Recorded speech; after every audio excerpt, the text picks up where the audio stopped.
Well, good afternoon. Now we're going to switch gears again to Arctic acoustics.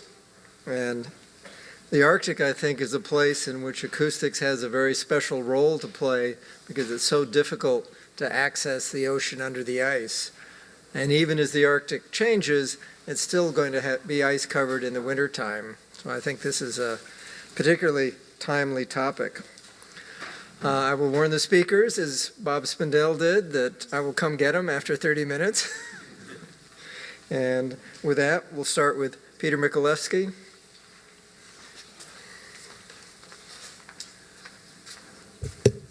Thank you very much, Peter.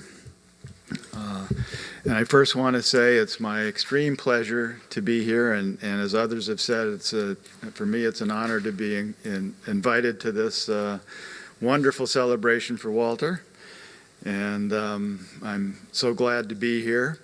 I just wanted first to, Walter, extend congratulations from Craig Dorman, who couldn't be here today, but he wanted me to pass along that first his congratulations and also his thanks to you for all the work that you did back on some very important programs that we were both involved in, and he sends his regrets. He and Cynthia couldn't make it, but he wanted me to say that what you did for the Navy and for the country in those days was remarkable, so pass that along.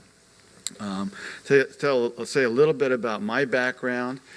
I'm a Navy guy, and my father was in the Navy, and so I grew up all around the ocean, and I grew to love the ocean. And I became enamored with oceanography even as an undergraduate, and I took my first course. Jim Baker was my professor, and I remember I wrote a ray tracing code for my project for the course on a PDP-1 graphics computer, and I believe programming that computer with the primitive languages that they had in those days was more difficult than writing the ray tracing code, that's for sure. In any case, I was commissioned in the Navy after college, an ROTC program, and I followed my father's footsteps and went into ASW and destroyers. And my first ship had the first towed array that was ever put onto a destroyer. There were actually one in the East Coast fleet and one in the West Coast, and I was the ASW officer, so this was really very, very interesting for me.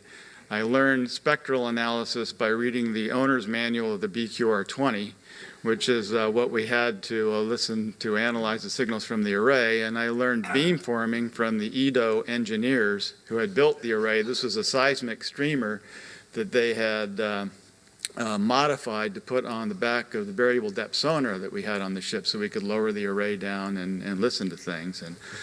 And that was really so exciting. I said, I have to go back to graduate school and figure out what this is all really about.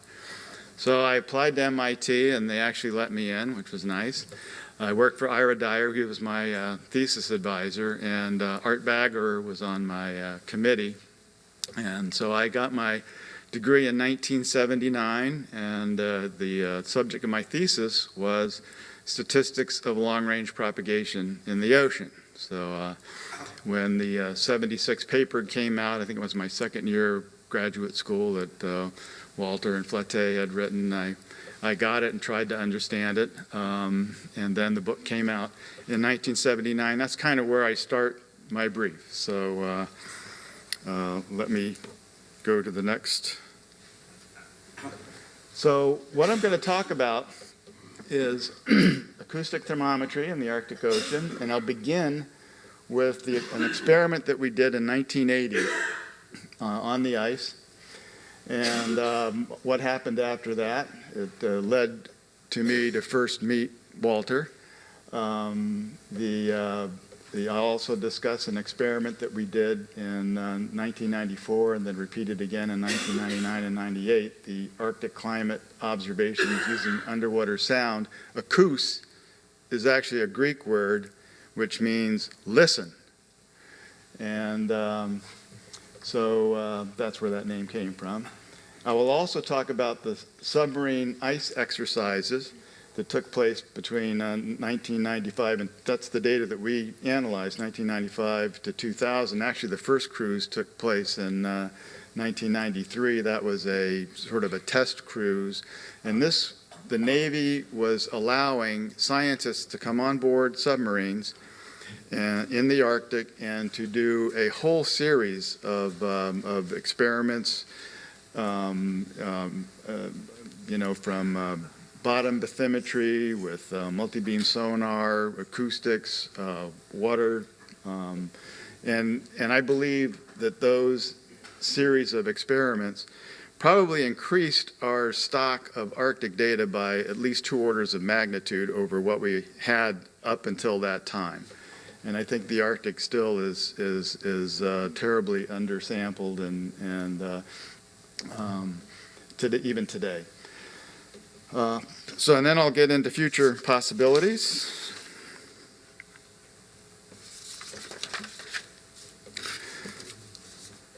So the Fram experiment.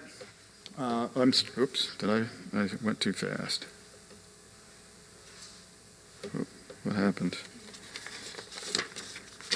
Okay. Oops. There we go. So a little Arctic Propagation 101. So this is the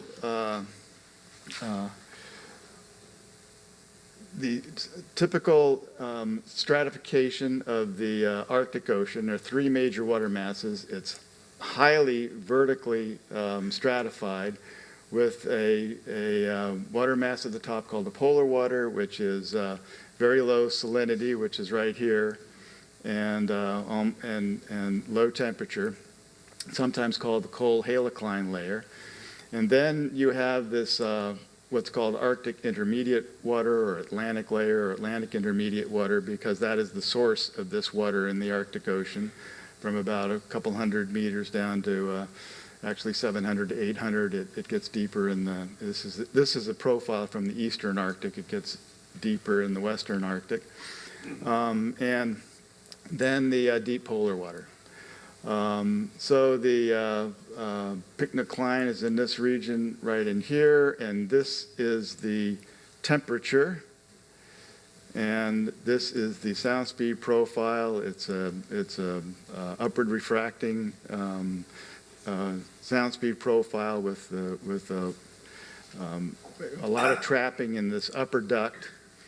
And I'll be talking later in the brief about average maximum temperature changes. And now I'm talking about this point, this peak in the Arctic intermediate water that has been averaged across the transect. So just so you know what I'm talking about. And then I will also talk about this water that's above 0 degrees C is typically referred to as this AIW, and I'll be showing some more on that later. So these are the rays that you get, a typical ray path for the Arctic. It's all upward refracting, which means it all interacts with the ice.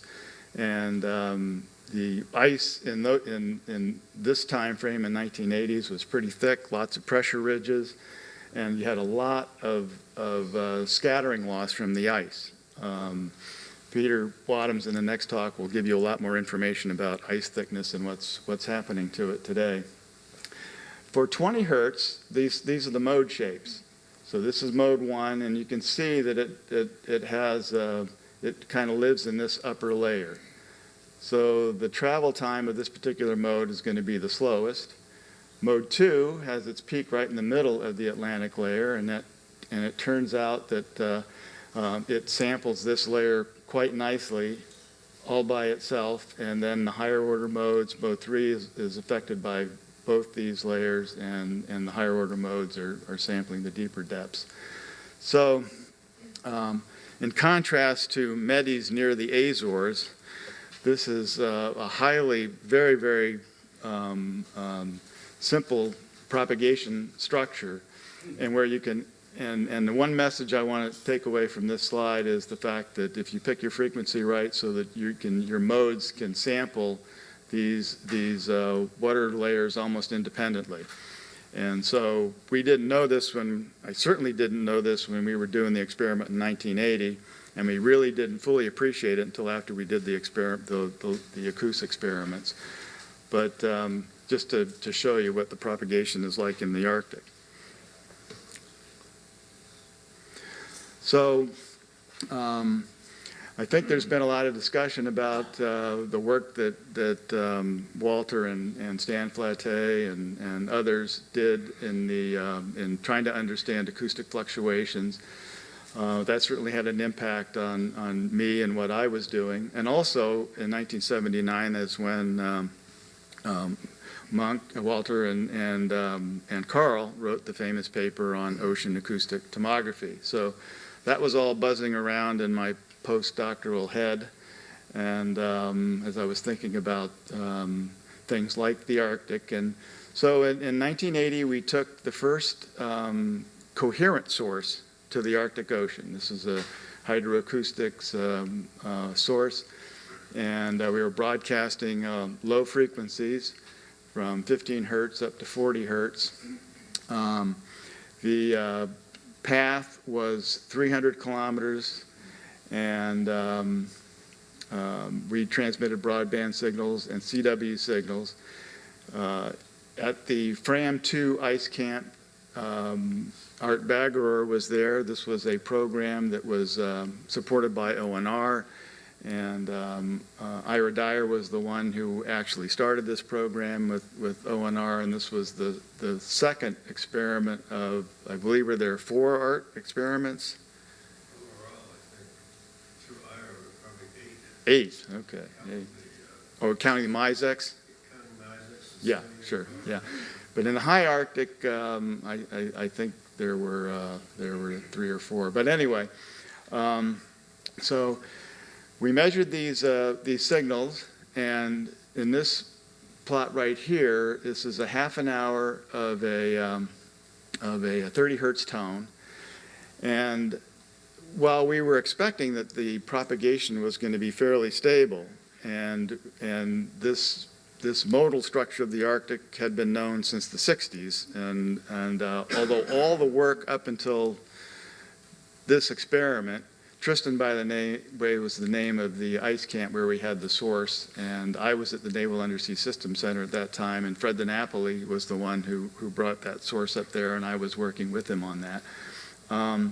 But no one had been able to really measure very, very precisely what kind of fluctuations you might get. For example, if you sent out a pure tone, how much would that signal be perturbed? Would you see the deep fades that you typically saw in things like the Mimi experiment, which were up at 200 hertz and 400 hertz transmitting across from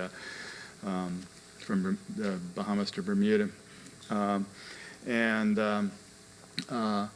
So it was really a kind of a shock when we discovered that there were absolutely no fluctuations, 0, none whatsoever. So as Harry Cox was talking about the 2 aspects of fluctuations, the motion of the ocean and the motion of the terminals. In this experiment, since the source and the receiver were both on ice floes, there wasn't a whole lot of motion and between them.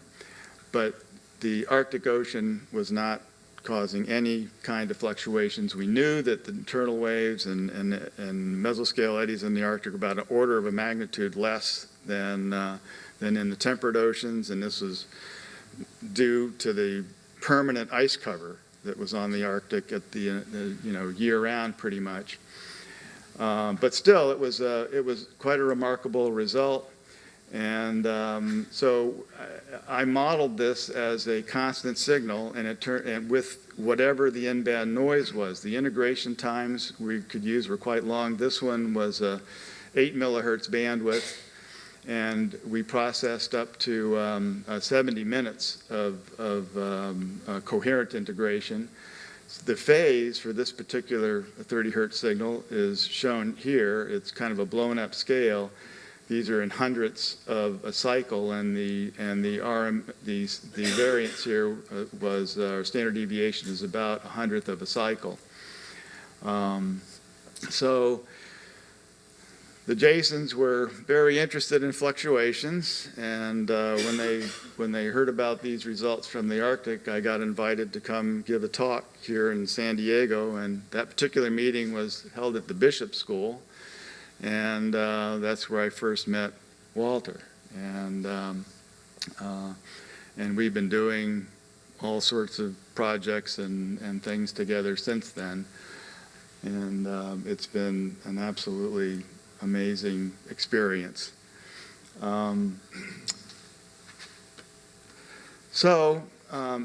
Here's a picture of the Arctic Ocean. The curves I wanted to, this is the circulation of the Atlantic water into the Arctic Ocean.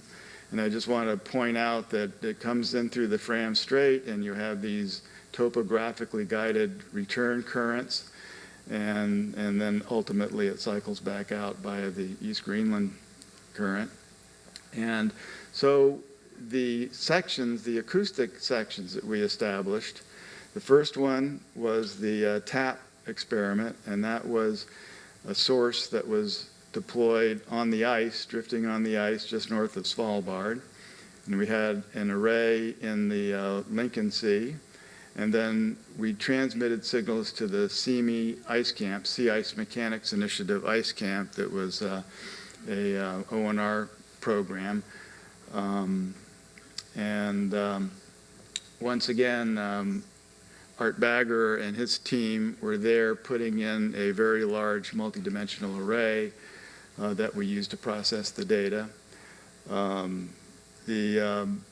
Second experiment was this TAP experiment was really a feasibility test for the Acoustic concept. And because we weren't sure really if we were going to get over, while we had good results at 300 kilometers, this passed at 2,600 kilometers, and we really weren't sure if the attenuation would be so severe we wouldn't receive enough significant energy to be useful, or that maybe the constant interactions with the ice would somehow mess up the waveforms. And so we were transmitting M sequences. And so part of this was really just to see if we could actually get some useful signal. And if that were successful, as it was, as I'll tell you, then we went for a more permanent installation where we actually deployed a source and moored it in the Trans-Victoria Strait. And we broadcast signals to the Atlas ICEX 1999 ice camp. It was a temporary camp, so we only got 2 transmissions on that site. And then we did install another vertical array in the Lincoln Sea and received signals on that system. So I wanted to say a little bit about how that all got started, because Walter was a vital connection for actually making or helping to move this along in many ways. First of all, it was a U.S.-Russia bilateral program. There's no way we could have done this experiment without the Russians. And actually, the inspiration for this came when Munk and Forbes published their 1989 paper, which is Global Ocean Warming and Acoustic Measure. And I read that paper and I said, we have to do this in the Arctic. And I can't remember when I came and talked to you about this, Walter, but I know at some point I was trying to convince you to go up to the Arctic. You were in the midst of working the Heard Island experiment that also played into this decision for me to really push this program in the Arctic. But you were focused on the Atlantic and the Pacific rather, with ATOC after the Heard Island experiment. Interestingly, in the Heard Island experiment, the Russians participated. They had a ship on the Krylov Seamount. And so in May of 1991, there was a kind of a meeting on results of the Heard Island experiment that was held at the National Academy of Sciences in Washington, D.C.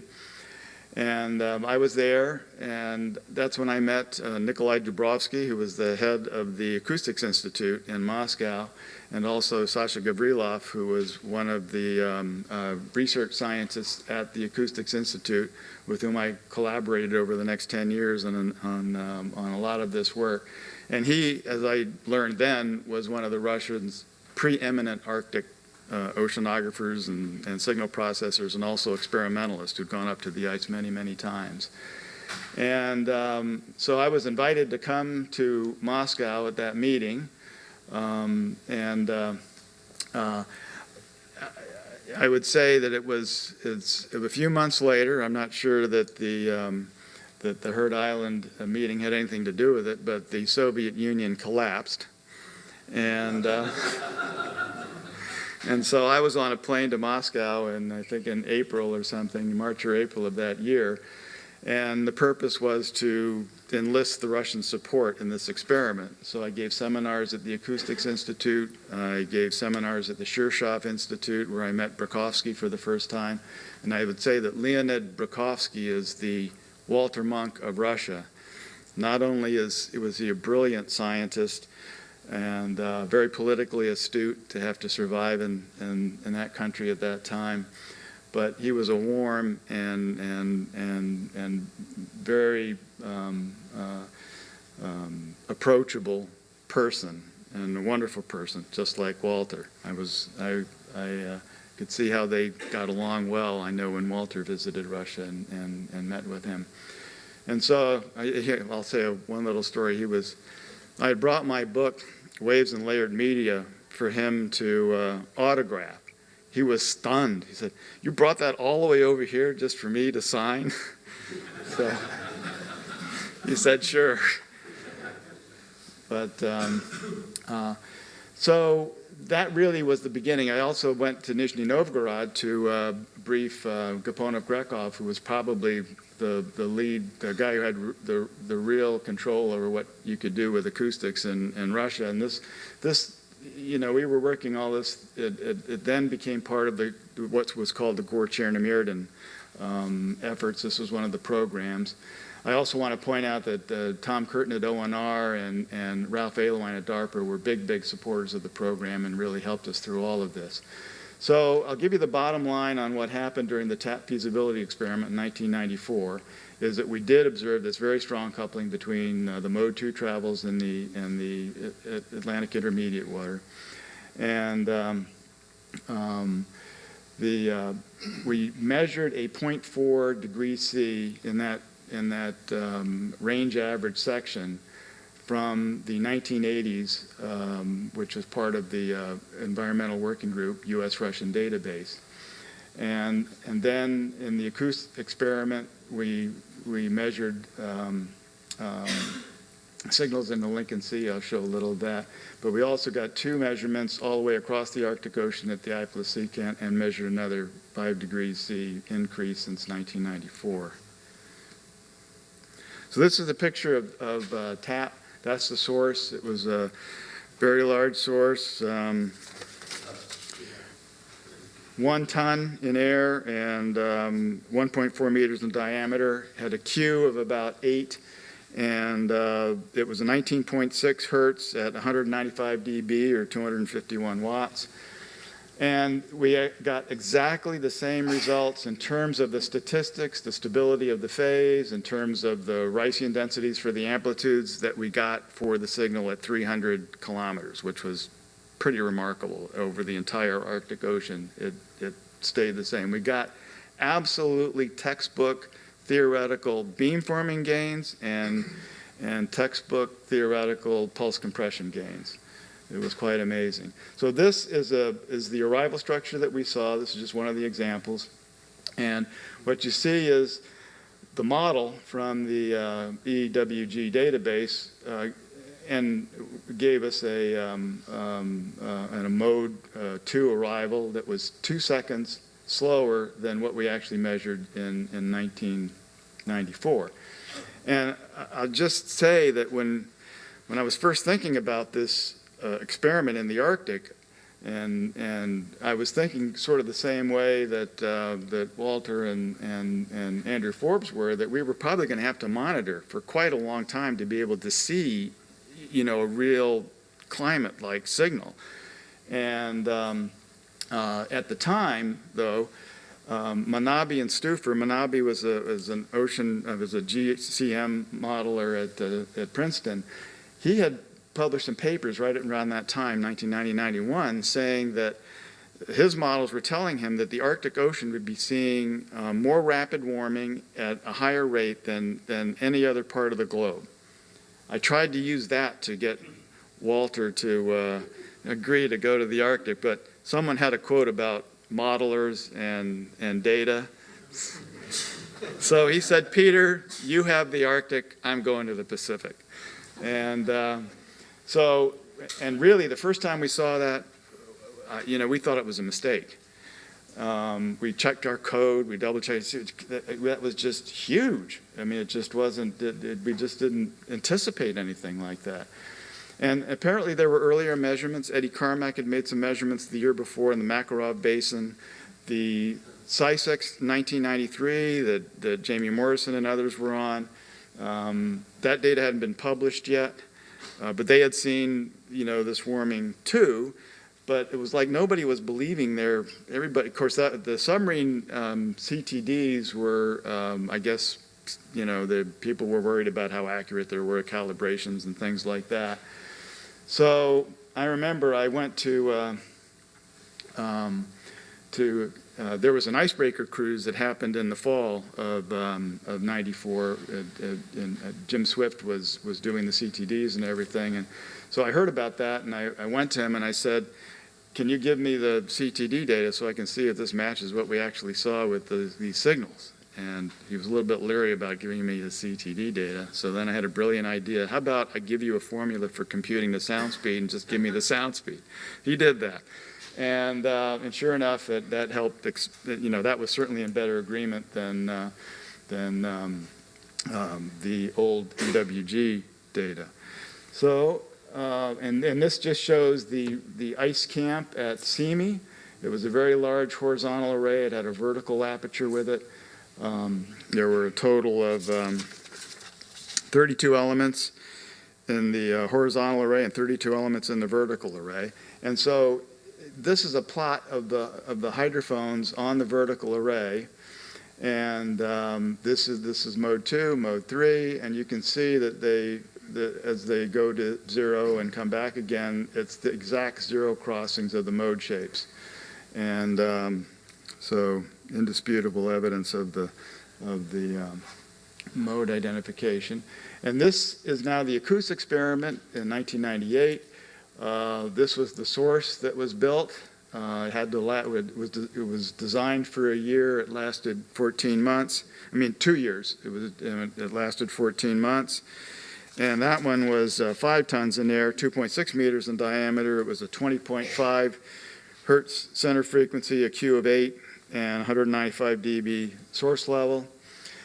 This was the receiver array we deployed in the Lincoln Sea. As I mentioned, we also measured 2 of there were a total of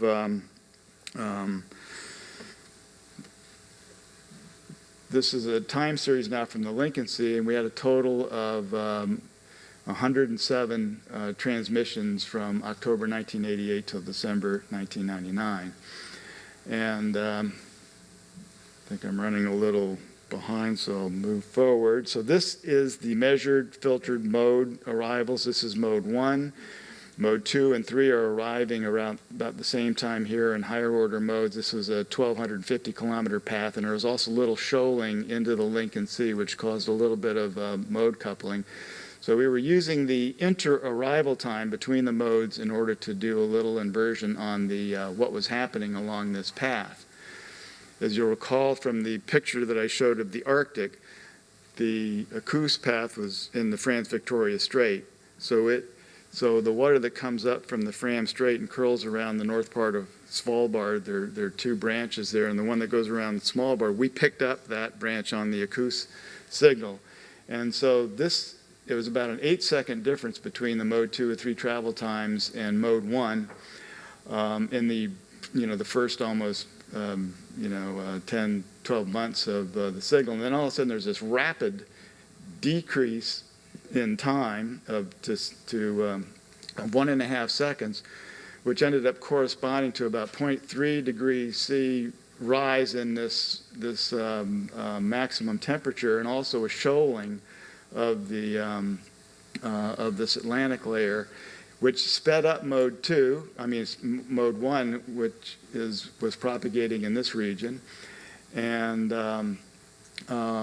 what this was a plug of warmer water that was moving into the Arctic Ocean. And that was verified in 2000 by the CISEX submarine crews. And I was just asking Hannah today that we should figure out what the lag time is between the Alfred Wegener array that crosses the Fram Strait, because that went online in 1990. It was 1997. Hannah, do I have that right? Or 1907? And so there is these pulses that were happening, and okay, 5 minutes.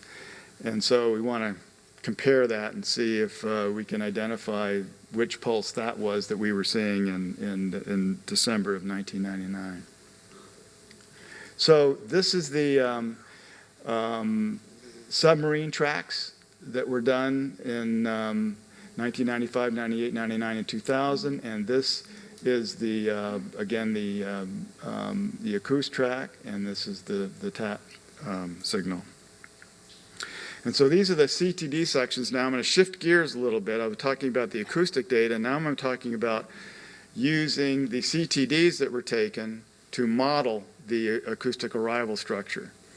So so you can see in 1995, this is the warm Atlantic water moving in. And you can see maybe a little bit of some of the return currents, but you really start to see it in 1998 as this water continues to come in, and now you're seeing these topographically guided return currents that are starting to show the warmer water as it's circulating around the Arctic, and that's continuing. These are getting larger in spatial distribution, and apologize for switching this is 99 again, but just shows that it was continuing into 2000. And so what we did here was we took all of and did a two-dimensional average along this slice of the temperature and between the 0-degree isotherms. And so there's a number for 4.421 degrees in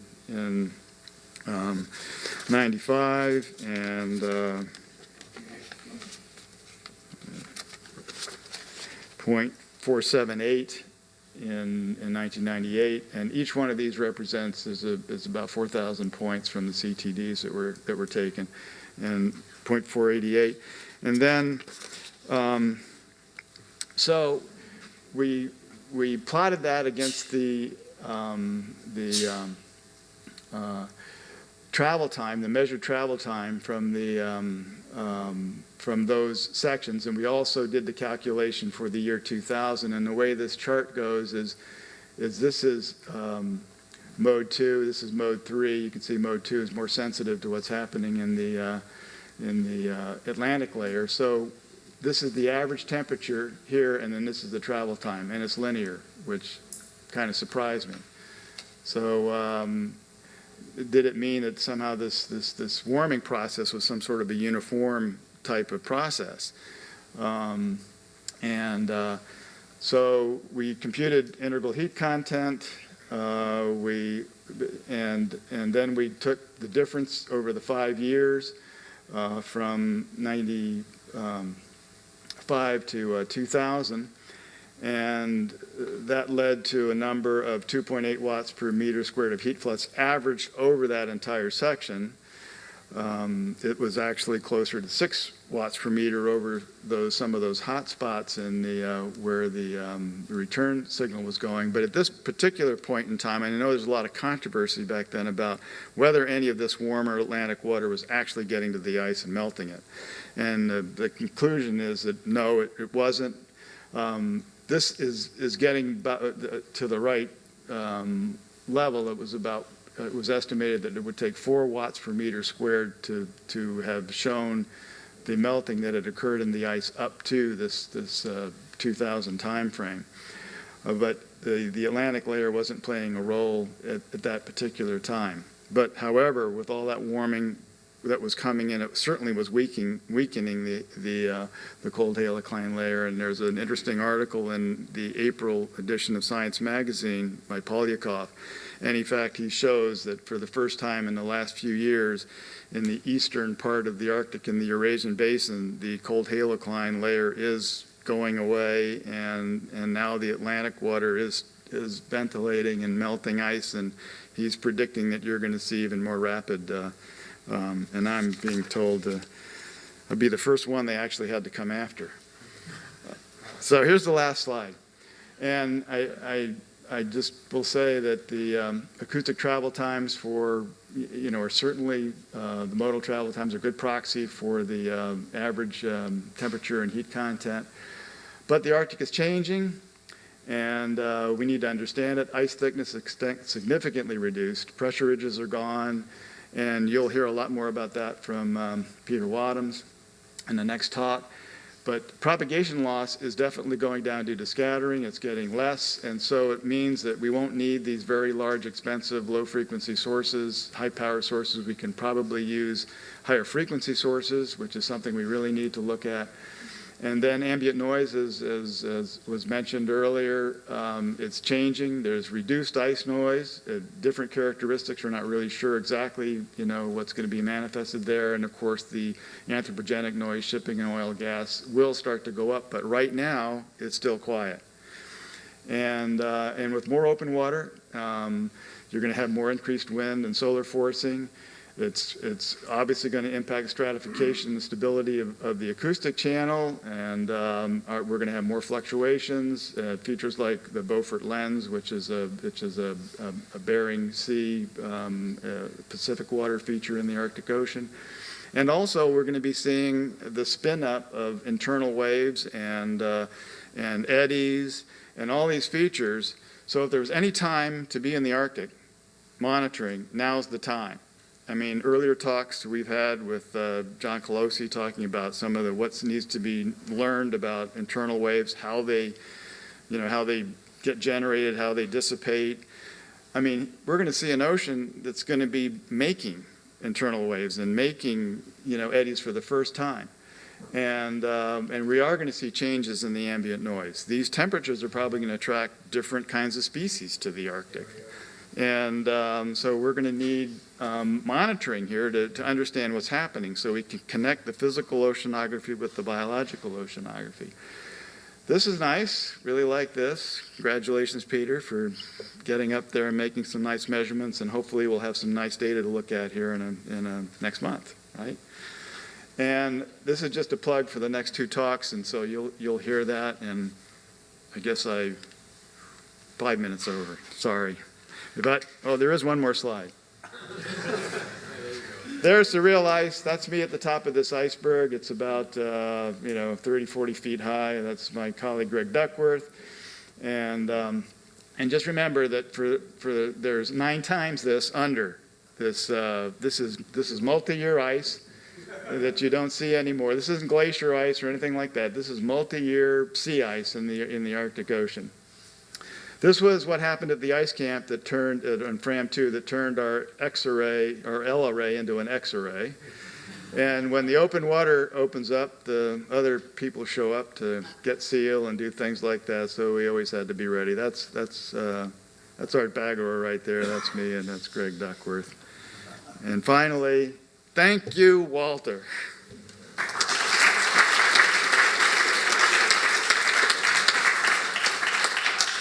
Thank you, Dave. Yes. We have time for one question.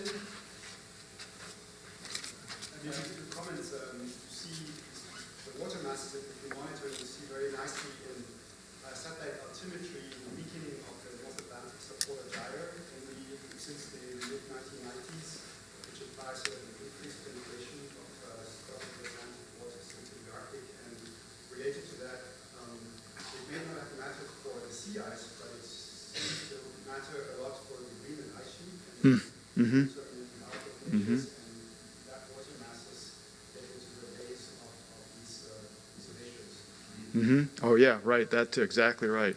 You're exactly right. It's a time when we need more and more observations, not less. Thank you, Pete.